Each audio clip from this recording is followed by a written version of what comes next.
गुरुर्ब्रह्मा गुरुर्विष्णु गुरुदेवो महेश्वर गुरु साक्षात् परब्रह्म तस्मै श्री गुरवे नमः। श्रीराजयोगी प्रिय शिष्यं निजानंद दीक्षितं गुडिश नरसिंह योगी नामांकितं सद्गुरुते नमो नमः। ఇక్కడ వేదిక మీద ఆసీనులైనటువంటి పెద్దలందరికీ నా ఒక సాష్టాంగ ప్రణామాలు తెలుపుతూ ఇక్కడున్న సోదర సోదరిమణులకి అందరికీ నా యొక్క నమస్కారాలు తెలుపుతూ ఈరోజు ఇక్కడ నేను చెప్పాలనుకుంటున్న ఒక రెండు విషయాలు. ముందుగా అనుష్ఠానం విధిలో ఉన్నటువంటి ప్రాణాయామం గురించి ఒక రెండు మాటలు చెప్పాలనుకుంటున్నాను.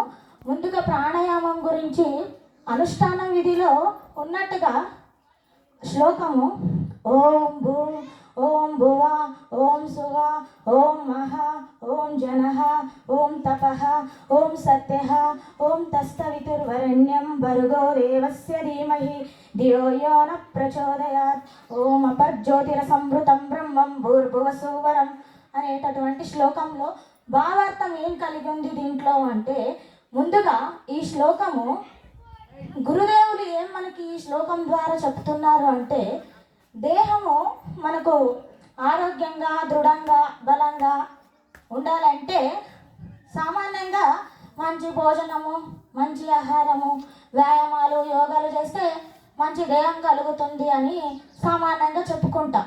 మరి ఆత్మ ఆరోగ్యంగా ఉండాలంటే గురుదేవులు ఏం చెప్తారు ఈ యొక్క విధానంలో అంటే, గురుమాల మంత్రము అనేటటువంటి విధానం. అట్టి గురుమాల మంత్రాన్ని ఎలా మన మనస్సులో కేంద్రీకరించుకోవాలి, అట్టి కేంద్రీకరణాన్ని ఎలా ఉంచుకోవాలనేదే ఈ ప్రాణాయామంలో దాగి ఉన్నటువంటి విషయం.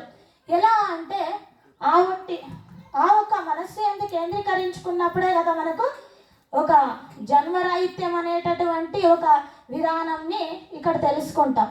ఎట్లా అంటే, ముందుగా ప్రాణాయామాన్ని రెండు భాగాలుగా విభజించుకుంటే, ముందు భాగంలో తెలిసేది ఏంటి అంటే ఓం భూం ఓం భువ ఓం సువ ఓం మహ ఓం జనః ఓం తపః ఓం సత్యః అనేటటువంటి ఈ 7 విధానాలు.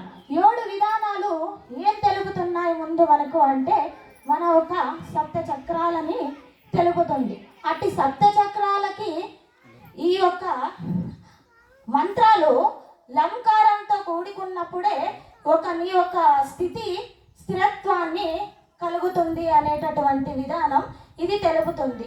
ముందుగా ఓం భూమ్ అనేటటువంటి మంత్రము, ముందుగా ఇక్కడ కుండలిని అనేటటువంటి ఒక చిత్రపటంలో మన వెన్నుముకలో 2 సర్పరూపంలో ఉన్నటువంటి చిత్రపటం చూస్తాం. ఆ 2 సర్పాలే, ఒకటి మంత్రము ఇంకోటి బీజ మంత్రం కలిగి ఉన్నటువంటి ఒక విధానం. అట్టి ఒక మంత్రము లంకారంతో కూడుకున్నప్పుడు అక్కడ నీ స్థిరత్వం ఏర్పడుతుంది. మరి ముందుగా ఓం భూమ్ అనేటటువంటి ఈ మంత్రము దేన్ని సూచిస్తుంది అంటే నీ మూలాధార చక్రాన్ని సూచిస్తుంది. ఈ మూలాధార చక్రం ఎక్కడుంది అంటే కింది భాగంలో, దీన్నే గుదాద్వారం అని కూడా అంటారు. ఇది మరి ఏంటి అంటే, ఇది నీ యొక్క జన్మానికి స్థానము అనేటటువంటిది. అంటే అణువు రూపంగా దీంట్లో నుండి ప్రవేశించాం, మరి శిశువు రూపంగా దీని నుండి బయటికి రావాలి. కాబట్టి ఇది నీ మూల స్థానాన్ని తెలుపుతుంది. ఇది జననాంగం అని కూడా అంటారు. ఇది ఏ తత్వాన్ని కలిగి ఉంది అంటే భూతత్వాన్ని కలిగి ఉంది. అంటే భూమికి పోషించేటటువంటి విధానం ఉంటుంది. కాబట్టి ఇక్కడ లంకారంతో కూడినటువంటి భూమి అనే మంత్రము ఇక్కడ స్థిరత్వాన్ని దానిని అధిరోగిస్తుంది. ఇది నీ ఒక మూల స్థానము. దాని తర్వాత ఓం భువ అనేటటువంటి ఒక మంత్రము ఏం తెలుపుతుంది అంటే పొత్తి కడుపులో ఉన్నటువంటి స్వాదిష్టాన చక్రాన్ని తెలుపుతుంది. ఈ స్వాదిష్టాన చక్రం ఏ తత్వాన్ని కూడి ఉంది అంటే జలతత్వం, అంటే నీరుతో కూడుకొని ఉంది. నీరు నుంటే జలం నుంటే జీవం పుడుతుంది. కాబట్టి ఇక్కడ నీ ఒక స్వాదిష్టాన చక్రము నీ యందు ఏ ఒక కార్యాన్ని సూచిస్తుంది అంటే నీ యొక్క జనన మరణాలని ఇది సూచిస్తుంది. అంటే ఇక్కడ పిండోత్పత్తి కార్యం ఇక్కడ నిర్వహిస్తుంది, ఇక్కడ జరుగుతుంది. కాబట్టి ఇక్కడ జనన మరణాలని కలిగి ఉంది. ఎలా అంటే ముందుగా అణువు ద్వారా ప్రవేశించిన తర్వాత పిండంగా మారాలి కాబట్టి అక్కడ పిండము శిశువు రూపంగా జీవం పోసుకోనన్న రావచ్చు, లేకుంటే గర్భస్రావం అన్న రావచ్చు. కాబట్టి ఇక్కడ నీ యొక్క జనన మరణాలను సూచించేటటువంటి విధానము ఈ యొక్క స్వాధిష్టాన చక్రము చూపిస్తుంది. కాబట్టి ఇది ఓం భూ అనేటటువంటి మంత్రము ఓంకారంతో కూడుకున్నప్పుడు నీ యొక్క స్థిరత్వము అక్కడ ఏర్పడుతుంది.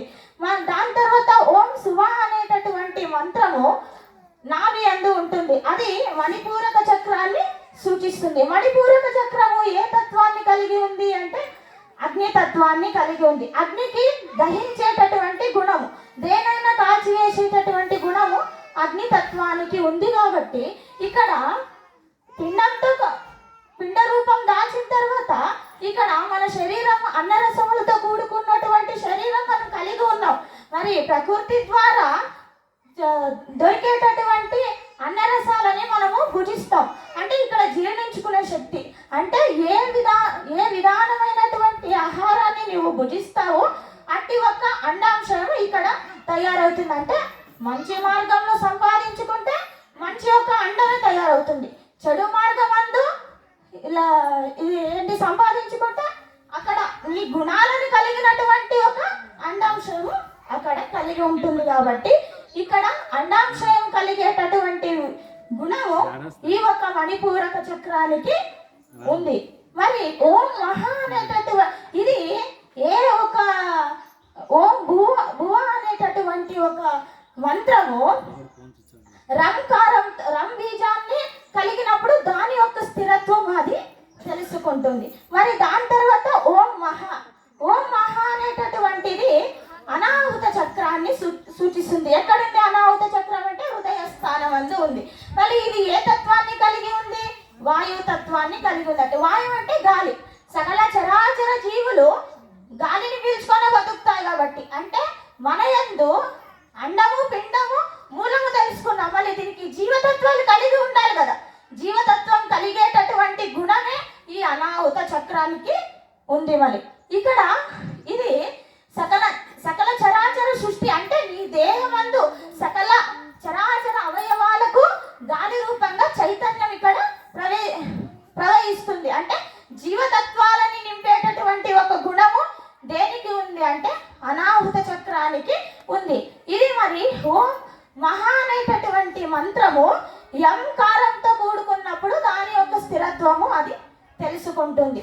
మరి ఓం జనహ అనేటటువంటిది విశుద్ధ చక్రాన్ని తెలుపుతుంది. మరి విశుద్ధ చక్రం ఎక్కడుంది అంటే కంఠస్థానం అందు ఉంది. కంఠస్థానము ఇది ఏం కలిగి ఉంది? ఏ తత్వాన్ని కలిగి ఉంది అంటే ఆకాశ తత్వాన్ని కలిగి ఉంది. ఆకాశం నుండి ఏం పుట్టిందంటే ఏం చెప్తాం?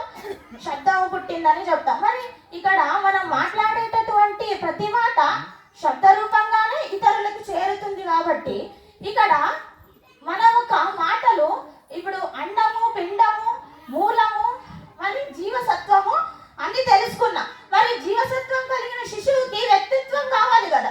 వ్యక్తిత్వ వికాసం ఎక్కడి నుండి జరుగుతుంది అంటే కంఠస్థానం. అంటే నీ యొక్క మాటల ద్వారా నీ వ్యక్తిత్వ రూపణ ఇక్కడ జరుగుతుంది. మన మాటలు ఎలా ఉండాలంటే ఇతరులు మన ఒక వ్యక్తిత్వాన్ని ఎలా అంచనా వేస్తారంటే మన మాటల ద్వారానే. మనం ఇతరులను పలికేటటువంటి మాటలు, ఇతరులను మనము సంభాషించేటటువంటి మాటలే మన యొక్క వ్యక్తిత్వ వికాసానికి ఇది ప్రేరేపణ జరుగుతుంది. మరి అండము పిండము మూలము జీవసత్వము వ్యక్తిత్వ వికాసము ఇక్కడ జరుగుతుంది విశుద్ధ చక్రం. మరి ఇది ఓం జనహ అనేటటువంటిది దేనిని సూచిస్తుంది అంటే ఎంకారాన్ని సూచిస్తుంది. ఎంకారంతో చేరినప్పుడు అది దాని యొక్క స్థిరత్వం అది కలుగుతుంది. మరి తర్వాత ఓం తపహ అనేటటువంటిది ఆజ్ఞా చక్రాన్ని సూచిస్తుంది. ఆజ్ఞా చక్రం ఎక్కడుంది అంటే రెండు కనుబొమ్మల మధ్యలో ఆజ్ఞా చక్రం ఉంది. మరి ఇది ఏ తత్వాన్ని కలిగి ఉంది? భూమి అయింది, నీరు, మరి ఏంటి గాలి, వాయువు, ఆకాశం అన్ని అయ్యాలి. 5 తత్వాలు ముగిసిన తర్వాత ఏ తత్వాన్ని ఇది కలిగి ఉందంటే ఇక్కడ ఏ తత్వము కలిగి లేదు. మరి ఏ తత్వం కలిగి లేదు అన్నప్పుడు నీ వ్యక్తిత్వ వికాసన తర్వాత పరితపిస్తావు. ఇక్కడ ధ్యానస్థ స్థితి ఎవరు మనకు ప్రేరేపిస్తారు అంటే గురుమూర్తి ప్రేరేపిస్తారు. అంటే ఇక్కడ నిరాకారం, ఏ ఆకారము లేనటువంటి చీకటి ఇక్కడ ఉంటుంది. మరి చీకటిలో ఉన్నప్పుడు ఏది పని సాధ్యం కాదు. అట్టి పని సాధ్యం కాలేనప్పుడు అక్కడ ఒక జ్యోతి అనేది మన గురుమూర్తి ద్వారా మనకు వెలుగును నింపేటటువంటి విధానమే ఈ ధ్యానస్థ స్థితి. ఇక్కడే మనము ఒక దైవత్వ కళని, వ్యక్తిత్వ వికాసన తర్వాత దైవత్వ కళలని ఎప్పుడు మనిషి పొందుతాడో అప్పుడు వాడు అనేటటువంటి ఒక స్థితిని వాడు తెలుసుకుంటాడు. కాబట్టి ఎలా అంటే గురుమూర్తి ద్వారా. అక్కడ గురుమూర్తి చీకటిగా ఉన్న నీ ఇంట్లో వెలుగుని ఎవరు నింపారు అంటే గురుమూర్తి నింపాడు. కాబట్టి ఇక్కడ ఏ తత్వం కలిగి లేనప్పుడు అక్కడ గురుమూర్తి సన్నిధికి చేరితేనే అక్కడ ఒక తత్వాన్ని కల్పిస్తాడు, అదే వెలుగు అనే జ్యోతిని. కాబట్టి ఇది ఏ తత్వాన్ని కలిగి లేదు. కాబట్టి ఓం మహా అనేటటువంటిది, ఓం తప అనేటటువంటి మంత్రము ఓంకారంతో కూడుకొని ఉంటుంది. అక్కడ ఓంకార స్వరూపమే గురుమూర్తి. ఆ ఓంకార స్వరూపాన్ని ఇక్కడ తెలుసుకుంటాం. దాని తర్వాత ఓం సత్య, ఓం సత్య అనేటటువంటిది దాని మంత్రంలోనే ఉంది. సత్య అని అంటే సత్యాన్వేషణ కొరకు నీ యొక్క గమ్యాన్ని చేరుకోవటటువంటి విధానం. అక్కడ నీకు ధ్యానస్థ స్థితిని గురుమూర్తి చేర్చినప్పుడు నీవు దేనికోసము పరితపిస్తావు అంటే పరబ్రహ్మ తత్వాని కోసం పరితపిస్తావు. అంటే ఎక్కడ మన ఒక తలపైన సహస్రార చక్రం, ఇది ఓం సత్య అనేటటువంటి మంత్రము ఏ చక్రాన్ని సూచిస్తుంది? సహస్రార చక్రాన్ని సూచిస్తుంది. కాబట్టి ఈ సహస్రార చక్రమే దీన్ని ఏమంటారు? పరబ్రహ్మ స్థితి అని అంటారు. ఈ స్థితిని చేరుకున్నప్పుడే జన్మరాహిత్యాన్ని నువ్వు అంటే పుట్టు చావుకలు లేనటువంటి ఒక గమ్యాన్ని ఇక్కడ నువ్వు చేరుతావు అనేటటువంటిది ఈ ఒక విధానము. ఈ 7 విధానాలు తెలుపుతాయి. ఇది ఓ సత్య అనేటటువంటి మంత్రము హంకారంతో కూడుకొని ఉంటుంది. అక్కడ అంటే పరబ్రహ్మ తత్వాన్ని తెలిపేటటువంటి ఒక బీజాక్షరం. మరి దాని తర్వాత ఇవన్నీ స్థిరత్వాన్ని పొందుకున్నప్పుడు దేనికోసం పరితపిస్తావు? ఎవరు పొందిస్తారు దీన్ని స్థిరత్వాన్ని అంటే గురుమూర్తి తెలుపుతాడు దీని యొక్క స్థిరత్వాన్ని. మరి దాని తర్వాత ఇదంతా ముందు భాగమైంది. మరి రెండో భాగంలో తస్తవితుర్వరణ్యం భర్గో దేవస్య ధీమహి ధియో యో నః ప్రచోదయాత్ అనేటటువంటిది ఈ ఒక్క మంత్రము 24 అక్షరాలని కూడుకొనుంది. ఏం తెలుపుతుంది ఈ 24 అక్షరాలు అంటే? నీలో ఉన్నటువంటి శక్తిని ఈ 24 అక్షరాలు తెలుపుతుంది. ఏంటి ఆ శక్తి అంటే? తస్త్ అనేటటువంటిది యశస్సును పెంచేటటువంటి శక్తి, వి అనేటటువంటిది సంరక్షణ శక్తిని పెంచుతుంది, నీలో ఉన్నటువంటి సంరక్షణ శక్తిని. త్రు అనేటటువంటిది కళ్యాణ శక్తిని, వా అనేటటువంటిది యోగా శక్తిని, రా అనేటటువంటిది ప్రీతి శక్తిని అంటే పెద్దల పట్ల గౌరవము, చిన్నల పట్ల ప్రేమ భావం కలిగేటటువంటి శక్తిని, నెమ్ అనేది సంపదా శక్తిని, బా అనేది రక్షణాత్మక శక్తిని, గో అనేది రు అనేది జీవశక్తిని, బుద్ధి శక్తిని, గో అనేది పరాక్రమ శక్తిని, దే అనేది దమన శక్తిని, వా అనేటటువంటిది నిష్ఠాశక్తిని, శ అనేది పోషక శక్తిని, ది అనేది జీవశక్తిని, మా అనేది మర్యాద శక్తిని,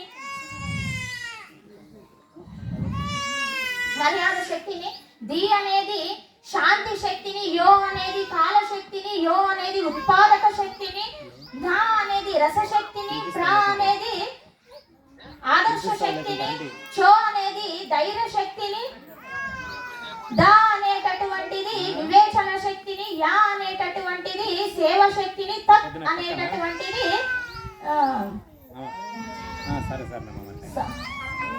ప్రజ్వలించే శక్తిని. ఇన్ని శక్తులని దేనికోసం ఉపయోగించాలి అంటే గురుమూర్తి సేవకై ఉపయోగించినప్పుడే దీని యొక్క స్థిరత్వము గురుమూర్తి ద్వారా ఆ ఒక్క చైతన్యం మనలో కలుగుతుంది. కాబట్టి ఇది దీని యొక్క భావన, ఈ ప్రాణాయామానికి ఉన్నటువంటి భావన. కాబట్టి గురు సేవకి మనము ఏది చేసినా ఆయన మంచి గమ్యాన్ని చేరుస్తాడు. కాబట్టి చెడు మార్గము ఎప్పటికీ గురుమూర్తి యొక్క పాదాలను పట్టినప్పుడు చెడు మార్గంలో ఎప్పుడు పోము, మంచి గమ్యానికే చేరిస్తాడు. అందరి గమ్యం ఏంటంటే మోక్ష మార్గం అనేటటువంటి గమ్యమే. కాబట్టి ఈ ఒక ప్రాణాయామానికి దీని ఒక భావన అనేటటువంటి ఒక విషయము కూడుకోనుంది. ఏదైనా రెండు తప్పులుంటే పెద్దలు క్షమించాలని కోరుతూ జై గురు.